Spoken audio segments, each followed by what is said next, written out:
Selamat datang di Novel Audioku Channel. Terima kasih sudah mampir di Novel Audioku Channel. Bantu untuk klik tombol subscribe dan like untuk berkembangnya channel ini. Dan jangan lupa untuk nyalakan loncengnya agar selalu mendapatkan notifikasi terbaru dari Novel Audioku Channel. Silahkan menikmati cerita novel favorit Anda. Mari kita lanjutkan kembali kisah novel Aiden Enzo Kehidupan Super, episode 262, bersama Novel Audioku Channel. Selamat mendengarkan. Masih bersama Novel Audioku Channel, mari kita lanjutkan. Untungnya, tim keamanan Vigo Liu bertindak cepat dan dengan cepat melindungi Vivian Low di belakangnya. Direktur Vivian, apakah kamu baik-baik saja? Melanie Song cemas, dan terus menyeka benda-benda di tubuh Vivian Low. Vivian Low menggelengkan kepalanya, memaksakan senyum, dan berkata, tidak apa-apa, orang-orang pasti marah. Setelah selesai berbicara, dia berjalan keluar dari belakang penjaga keamanan, menghadapi kerumunan yang marah, dan berteriak, semuanya, tenanglah, kamu benar. Ada cara untuk menyelesaikan masalah tersebut. Dalam hal ini, kami, bukan penjahat. Benar, kudengar kamu hamil, kupikir, yang ada di perutmu lahir sebagai sampah masyarakat. Lebih baik mati. Ganas. Di tengah kerumunan, orang-orang besar bertato itu menciptakan konflik kekerasan dari awal hingga akhir, menghasut emosi orang biasa. Zeran Grus memiringkan kepalanya, dan mengucapkan beberapa kata di telinga Vivian Low, nyonya, orang-orang itu yang memimpin dalam memprovokasi masalah, saya akan memanggil seseorang. Vivian Low mengerutkan kening, tetapi masih mengangguk dan berkata, untuk berjaga-jaga, kecuali benar-benar diperlukan, jangan lakukan apapun. Zeran Grus mengangguk, dan segera pergi ke samping untuk menelepon. Tepat ketika Zeran Grus berjalan pergi. Di tengah kerumunan, seorang wanita bertopeng tiba-tiba bergegas keluar, dan langsung memercikkan cairan tak dikenal di tangannya ke Vivian Low. Dengan bau busuk, sekelompok orang bubar dalam sekejap. Vivian Low juga tercengang. Ini adalah campuran dari semua jenis cairan yang menjijikkan. Wanita itu juga segera merobek topengnya, memperlihatkan wajah yang sangat cacat, dan menangis dengan air mata, perusahaan farmasi yang berhati hitam. Saya baru saja menggunakan obat kosmetik Anda, dan wajah saya hancur. Lihat, ini adalah saya sebelumnya, lihat saya, lihat aku sekarang. Aku akan melaporkanmu, aku akan melaporkanmu. Wanita itu berteriak dengan suara serak, dan ada banyak orang di belakangnya yang berteriak dan mendukungnya. Melanie Song segera mengatur agar tim keamanan menghentikan kerumunan yang bersemangat, buru-buru mendukung Vivian Low, dan berkata, Direktur Vivian, cuci dulu. Vivian Low mengangguk, berbalik dan meninggalkan pintu masuk perusahaan. Setelah lebih dari 20 menit, Vivian Low, yang berganti pakaian baru, kembali ke hadapan publik. Pembuat onar masih membuat masalah. Mereka yang menonton kegembiraan masih menonton kegembiraan. Hanya saja lebih banyak media dan reporter. Mereka berkerumun, dan mikrofon mengenai wajah Vivian Low, dan mereka semua bertanya, Direktur Vivian, bagaimana Anda menjelaskan obat-obatan berkualitas rendah yang diproduksi oleh Bikan? Direktur Vivian, apakah Anda akan mengundurkan diri?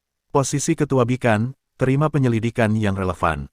Apakah uang hasil jerih payah orang biasa benar-benar mudah didapat? Bikan telah terkena skandal berulang kali, tetapi belum dilarang. Apakah ada transfer keuntungan di baliknya?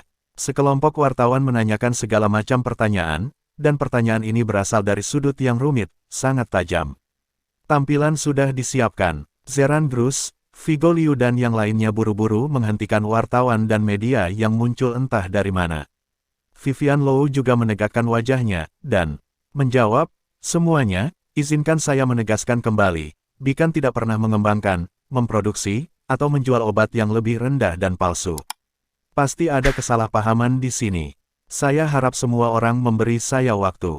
Kami akan menyelidiki dengan jelas, dan pada saat itu, saya akan mengadakan konferensi pers untuk menjelaskan situasi yang relevan kepada para korban, konsumen di kota, dan publik secara tepat waktu. Sama seperti yang dijelaskan Vivian Low kepada semua orang, tidak jauh, di sudut sebuah bangunan di belakang. Kendaraan komersial hitam yang diparkir, beberapa orang mengawasi dengan cermat. Pria dengan topi runcing di kursi pengemudi menoleh ke orang-orang di belakang mobil, dan berkata, cepat pakai, apakah Anda sudah menghafal apa yang saya ajarkan? Langsung saja, orang-orang dari Asosiasi Pengawas Farmasi, itu apakah dokumen tersegel palsu, catatan tunggu, Anda harus membawa orang ke sana, Anda harus tangguh, mengerti? Di barisan belakang mobil, 3 pria mengenakan seragam imitasi biru tua dari Drug Administration Association, mengenakan topi khusus, dan menyematkan lambang mereka di dada mereka, lalu dia mengambil koper dan saling memandang. Pria bertopi memuncak itu melirik beberapa kali, dan setelah memastikan bahwa tidak ada masalah, dia mengemudikan mobilnya. Mobil ini tentu saja adalah mobil dari Drug Administration Association, tetapi juga palsu. Begitu mobil dari Drug Administration datang, otomatis massa membubarkan diri dan memberi jalan. Di dalam mobil, 3 pria keluar dari mobil dengan sikap serius, langsung masuk ke lapangan, dan berdiri di depan Vivian Low. "Kamu adalah Vivian Low, ketua grup Beacon." Pria yang memimpin itu memiliki wajah persegi dan bekas luka yang dalam di sudut matanya, tetapi topinya ditarik ke bawah sehingga tidak ada yang bisa melihatnya. "Ya, saya. Maaf, Anda siapa?" Vivian Low masih ragu. Mengapa orang-orang dari Food and Drug Administration datang ke sini? Dan dari kelihatannya, situasinya tidak baik. Pria berwajah Tionghoa itu langsung memberi isyarat kepada bawahannya, mengeluarkan dokumen tersegel dari tasnya, menyerahkannya kepada Vivian Low, dan berkata, "Maaf, saya menerima laporan dari publik bahwa perusahaan Anda memproduksi dan menjual obat palsu dan jelek. Jadi, mari kita lihat situasinya. Kalian, pertama-tama menangguhkan perusahaan untuk perbaikan, dan Direktur Vivian, Anda harus pergi bersama kami."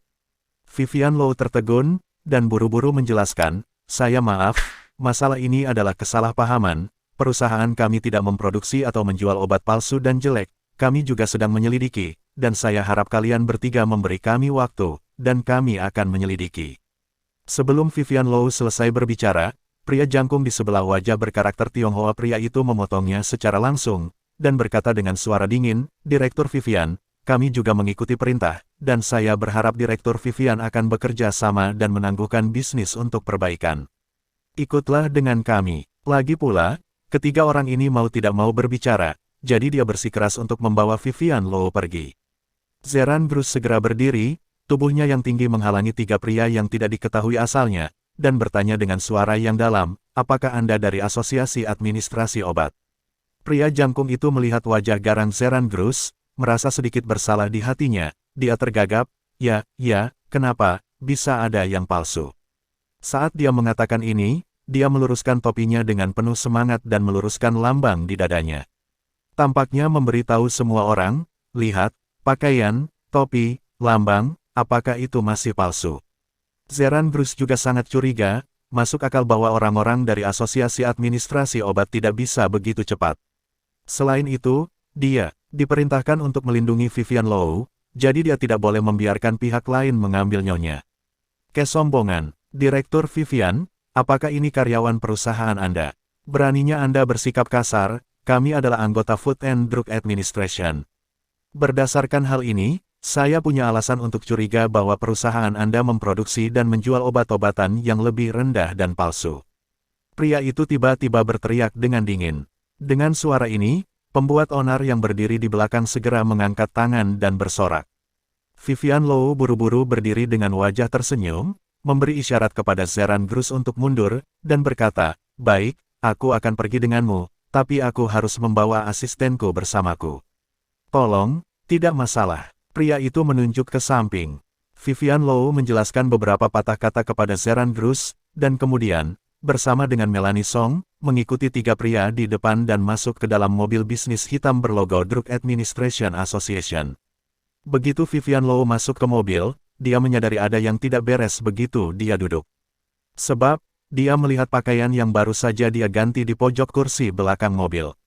Selain itu, dia mengangkat alisnya dan melihat ke kaca spion di dalam mobil, dan menemukan bahwa pria di kursi pengemudi sedang tersenyum dingin padanya. "Bukankah kamu?" Vivian Low berbalik, dan tepat ketika dia hendak berteriak, 3 pria di belakangnya langsung mendorong Vivian Low dan Melanie Song dengan mulut tertutup. Menabrak, ledakan, tutup pintu mobil dan pergi. Zeran Bruce berdiri di pintu masuk perusahaan, melihat lampu belakang mobil pergi, merasa semakin gelisah. Setelah berpikir sejenak, dia mengeluarkan ponselnya dan menelepon Tergio Ziso. "Kakak Tergio, sesuatu terjadi pada nyonya." Tepat di sebelah Aiden Enzo, dia buru-buru menyerahkan telepon ke Aiden Enzo, dan berkata, "Tuan Enzo, sesuatu terjadi di Sanjiang. Beacon dituduh menjual obat palsu dan murahan. Sepertinya Nyonya juga dibawa oleh orang-orang dari Food and Drug Administration Association. Aiden Enzo gemetar, tiba-tiba berdiri, mengambil telepon, dan bertanya dengan suara yang dalam, apa yang terjadi? Terima kasih sudah mampir di Novel Audioku Channel. Bantu untuk klik tombol subscribe dan like-nya untuk berkembangnya channel ini. Novel Audioku Channel akan memberikan lebih banyak lagi cerita novel yang lainnya dalam versi audio.